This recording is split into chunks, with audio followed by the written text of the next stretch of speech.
Preparing for and having a successful singing performance when you get no rehearsal, you don't know the room you're going to be in, or the sound person is not easy. I call these mystery performances. I just had one singing at my sister's out-of-state wedding, and I'm telling you, the steps that I took before I got there and once I got there made it possible for me to sing with confidence and shine like a star. Recently, I shared these tips and strategies with the members of one of my Confident Vocalist Circle classes, and I thought I'd share it with you. I'll be sharing this on the podcast because I had several people message me after the class, and they shared how much of a game changer it was, and so I wanted to make sure you had that insight as well. Here we go. You're listening to Confident Singing Made Simple. Whether you want to sing professionally or just want to impress your friends at karaoke, this show is for you if you want more consistency, control, and choices in your voice and performance skills. I'm your singing coach and host, Deanna Mayo. Thanks for joining me today. Let's get the party started. There were a couple lessons I learned, though, that I'd love to pass on to you from it because, you know me, if I have an experience and I learned something from it, or it reinforces something I learned, I like to make sure to share it with you. So, when you're going into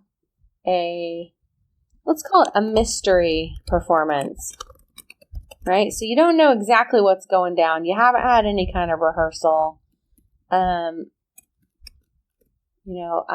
That's kind of what I call mystery. It's like, I don't really know what's going to go down, right? So first off, I always try to find out as quickly as possible who's responsible for sound and be nice to them.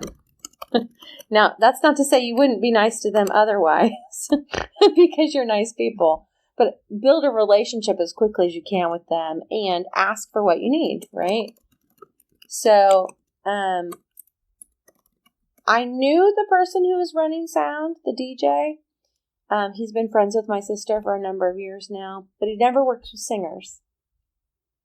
And I knew that the microphone he had was probably not going to be very good. So I paid attention because I didn't get any rehearsal, right? Nothing.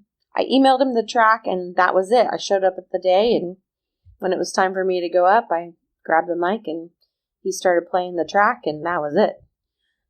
So listen, if you can, ahead of time to the quality of the mic and how it sounds. So it was kind of a scratchier microphone, which to me, that meant I needed to not give it a ton of sound because it was probably a little busted inside.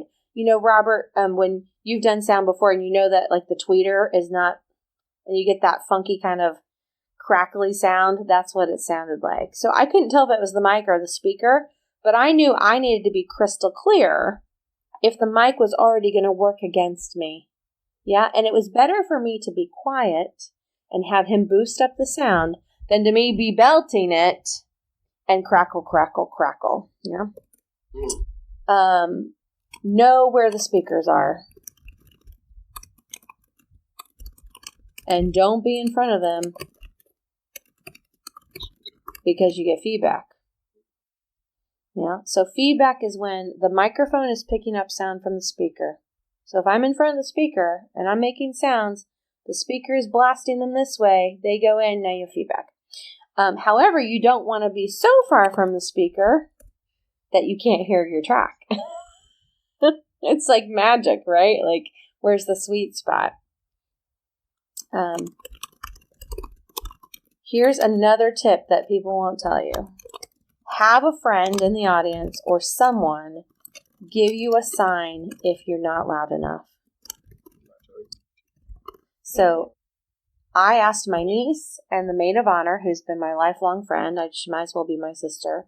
I said, if you can't hear me enough, do this. And the audience thinks this means great job, but it actually means up. Yeah. And they did. So I pulled the mic a little bit closer. Not because, now I could have been louder in my projection, right? But again, I didn't want to be topping out the mic with my signal. So I just moved the mic a little closer. I mean, all this stuff we know, like you should know the notes, you should know the rhythm, you should know the words, right? I also recommend that you have either people to look at in the audience who are going to, if that doesn't make you nervous, like friends and family, or you plan on looking people right here.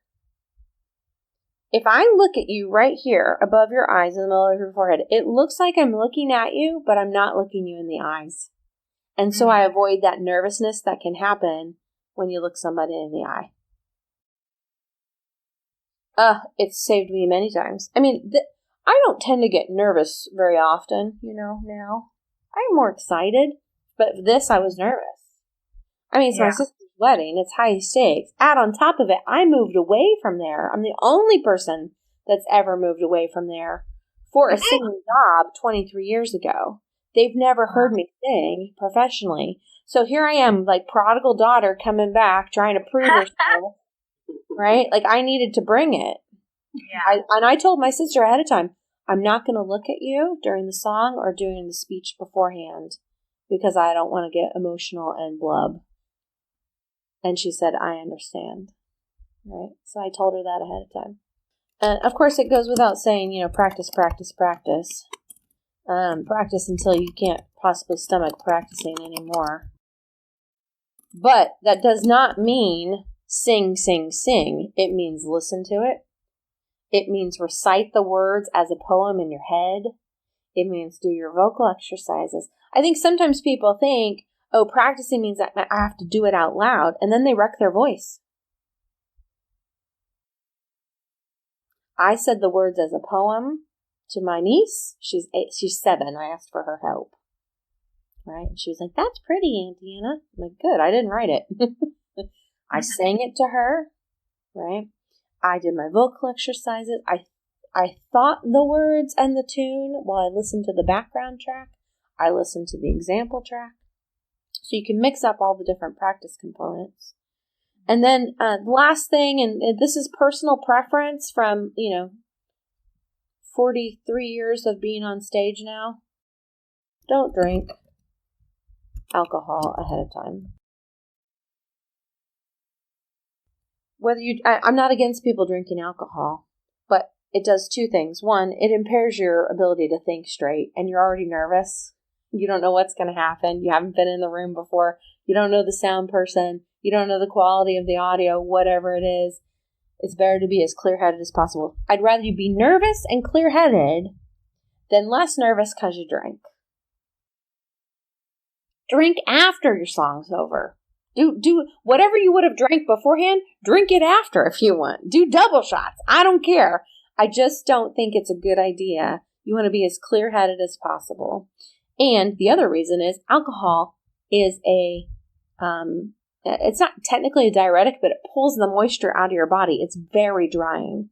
So already you're nervous. Your mouth might be dry, and now you're going to drink something that sucks the moisture out of your body too. Don't do it. Drink it after. That's my, and if you are going to drink anything otherwise, like not alcohol, don't drink carbonated because you get the burps. And the last thing you want when you don't know what the hell's going on, you're already nervous, you haven't heard the sound system, you don't know what the mic's like, you're trying to make a good impression, is to belch in the microphone. And I say this because I've seen people do it. And here's the good news. I knew the sound person. I knew what to do. I knew my song. I didn't drink ahead of time. I was ready. I brought it. I forgot one other thing. This is so important. Practice in your actual clothes and shoes.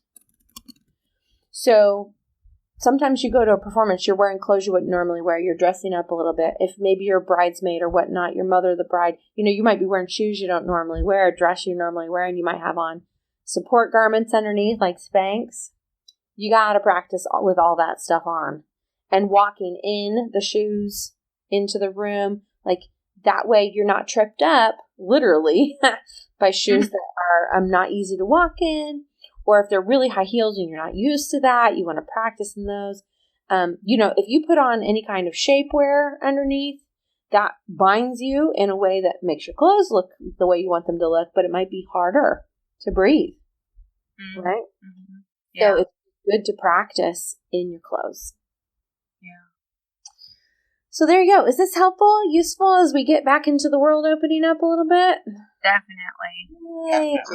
Those are all the ones I just experienced for singing for that wedding I just did. Yeah, I was going to ask you how it went. And it went just that way. I mean, seriously. It was one. Wow. It was one of those things where, because nobody knew I was singing, they knew it was supposed to be a surprise, right? So that was a mysterious performance. And then the other part is that I did get to do a rehearsal a day or so before at the place without my cousin knowing I was doing it. Right. My wife and I went over, and my aunt, and so I got a chance to sing it once. Unfortunately, the equipment that I done it on the first time sounded amazing. And it wasn't what they had. When it was time to do the DJ's equipment, because he used their stuff, and they would not allow no one to plug another system into the system, so they have two. So I had to use the DJ system, and the part where you talked about not being near the monitors and being not too far away from the speakers, that effect happened. And it does take two people, or maybe three. You can have somebody staged to let you know when they're not hearing you. Yep. And so I did get that kind of thing. But the cool part about it is that, I don't know, maybe everybody was drunk already or whatever, but I had a lot of amazing feedback from several people. Everybody I'm sure it wasn't because they were drunk. I'm sure it was because you did a good job. Well, no, they seemed to like it. So I was cool with it and stuff. Yeah. I mean, that's what I did. I was like, I know that if I just trust my training, right?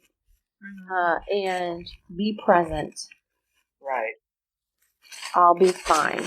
Because here's the thing. And I say this to all of you, and I mean it. In most of the rooms you're in, you're going to be the best singer in that room. Not every room, but you're going to be the best singer, or nearly the best singer in every room you're in from now on. And here's the other thing. I got the mic. So even if I'm not the best singer in the room, as long as the best singer don't get up and sing, I'm good. Right. And I did a really great job. Once again, thank you so much for being here with me today. Now, if what you heard today resonates with you and you want to continue the conversation, then I want to personally invite you to join our private community over on Facebook. It is filled with singers just like you who are rowing their boat in the same direction. So visit us over at Confident Singing Made Simple on Facebook. That's facebook.com/groups/Confident Singing Made Simple. Until the next time, here's to your fantastic success.